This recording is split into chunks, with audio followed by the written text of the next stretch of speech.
FM 91,2 Radio Kota Batik News Interaktif Solutif. Masih Anda simak Serbuk Senin Berbuku bersama saya Ribu Tahwandi. Dan makin seru aja nih buku ini. Keren banget. Rempah-rempah persaingan dan perebutan pada abad ke-16 yang membentuk dunia modern. Semakin ramai, semakin seru konflik di antara konfrontasi antara Spanyol dan Portugis di era itu. Oke, siapa ini? Bomber. Oh, nanti tak kasih.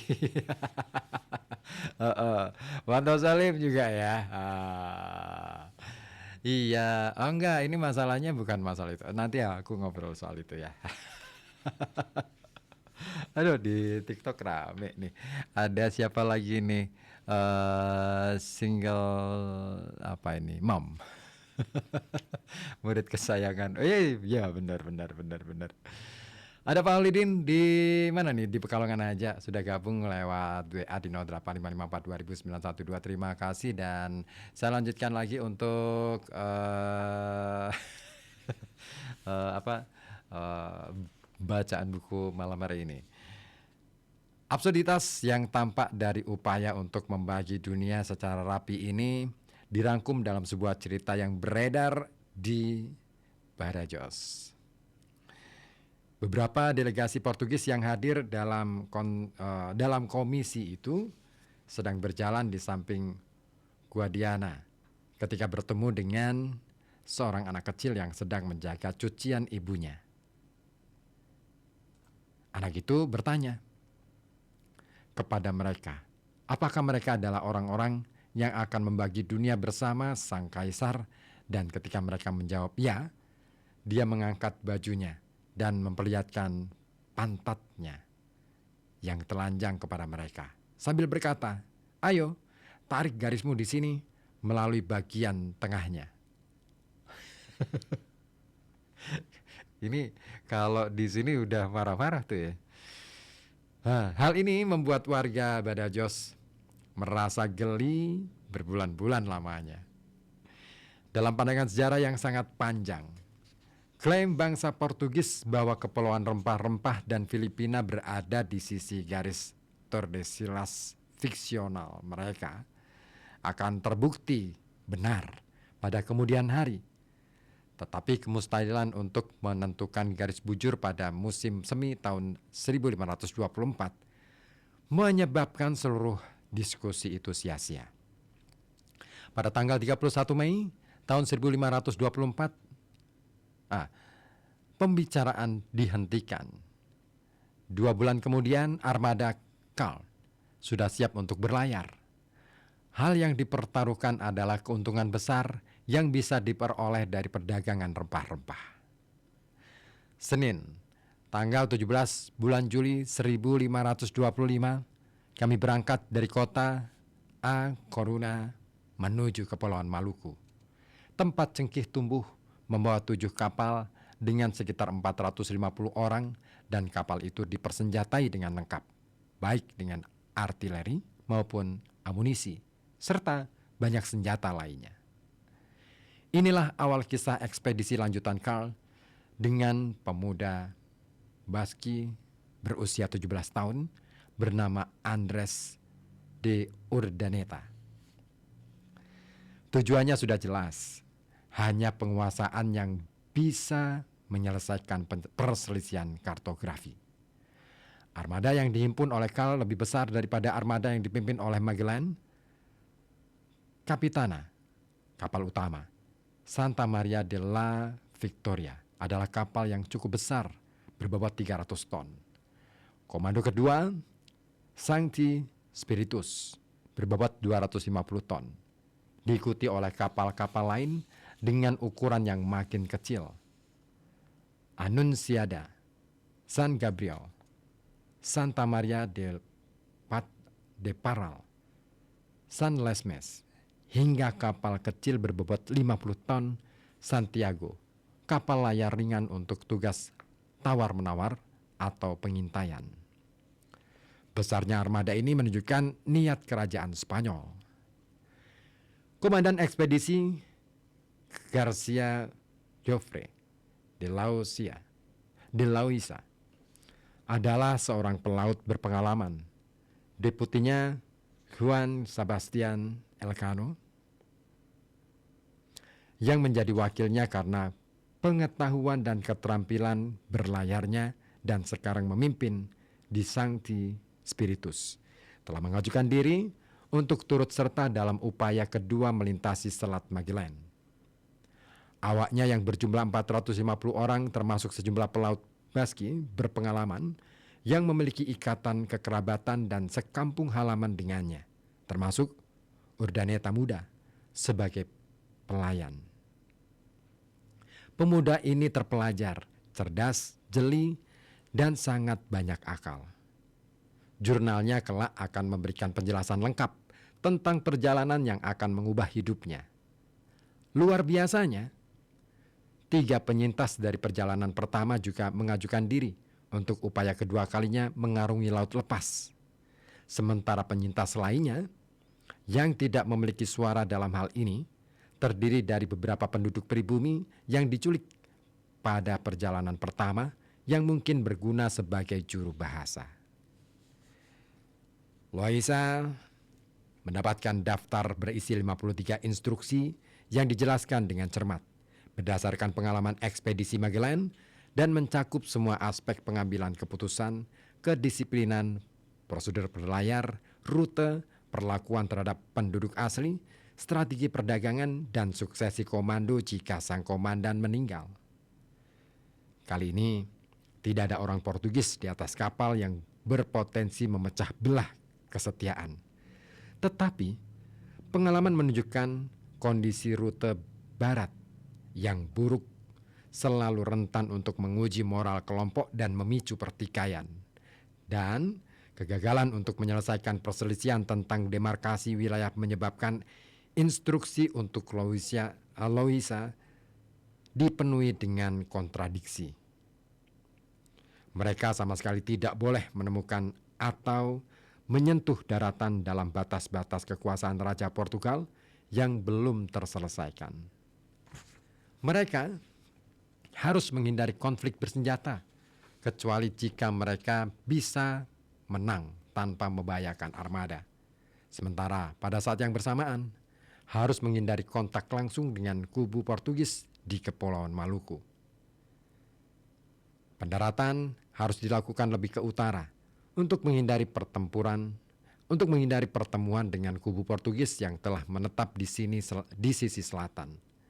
Namun, jika mereka menemukan kubu Portugis telah tiba terlebih dahulu, pendaratan tidak boleh dibatalkan karena alasan itu. Mereka juga diperintahkan untuk mencari Trinidad yang nasibnya masih belum diketahui. Semua masalah yang belum terpecahkan di Badajoz tetap ada. Hal yang mendasari dokumen tersebut adalah tujuan eksplisit untuk menguasai. Gelar-gelar Loisa mencakup gubernur Kepulauan Maluku dan daerah sekitarnya. Jika mereka sampai di Kepulauan Rempah-Rempah, maka konflik tidak bisa dihindari. Orang-orang semenanjung Iberia mengekspor konflik mereka ke sini, ke sisi dunia yang lain. Dengan mengandalkan pengetahuan Elcano, keberangkatan dilakukan pada Juli untuk menghindari badai Samudra Atlantik dahsyat yang menghantam armada Magellan di lepas pantai Patagonia. Masalahnya, dengan keberangkatan pada Juli ini adalah mereka akan mencapai Selat Magellan pada tengah musim dingin di belahan bumi selatan. Pemberhentian pertama direncanakan akan dilakukan di pulau vulkanis terjal, La Gomera, di Kepulauan Kanari, untuk mengisi kembali perbekalan. Di sini, beberapa tentara desersi. Prospek perjalanan ke depannya sudah mulai menimbulkan keraguan. Dari sana, berlayar dengan angin sepoi-sepoi. Awalnya perjalanan berlangsung mudah, tetapi tak lama setelah itu, pada tanggal 18 Agustus, armada untuk kali pertamanya merasakan suasana hati samudra luas itu. Lautan menjadi kasar. Ledakan badai menghancurkan tiang utama Kapitana. Elcano mengirim 2 tukang kayu menggunakan perahu kecil untuk mencoba mencapai kapal yang rusak. Itu adalah usaha yang sangat menyeramkan. Lautan sedang mengamuk dahsyat. Hujan turun sangat deras. Kedua tukang berhasil mencapai kapal, tetapi bukannya tanpa penderitaan yang luar biasa. Armada melanjutkan perjalanan hanya menggunakan layar topang saja. Meski sudah diperbaiki, kapal Loaisa ternyata kini makin sulit diatur. Di tengah lautan yang sulit dan hujan lebat, ia menabrak paral, merusak gimbal dan tiang layar baksinya. Pada 6 September, di lepas pantai Sierra Leone, mereka menemukan sebuah kapal yang diyakini milik orang Perancis. Dengan Spanyol dan Perancis saat itu berada dalam kondisi berperang. San Gabriel dan Santiago pun mengejarnya. Saat Santiago berhasil menyusulnya, kapal itu ternyata milik orang Portugis. Kapten Santiago Guevara memerintahkan kapal itu untuk kembali bersamanya di Capitana. Pada saat itu,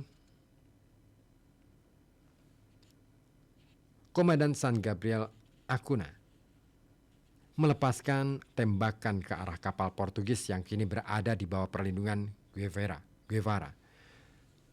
Terjadi pertengkaran sengit antara Acuna dan Guevara.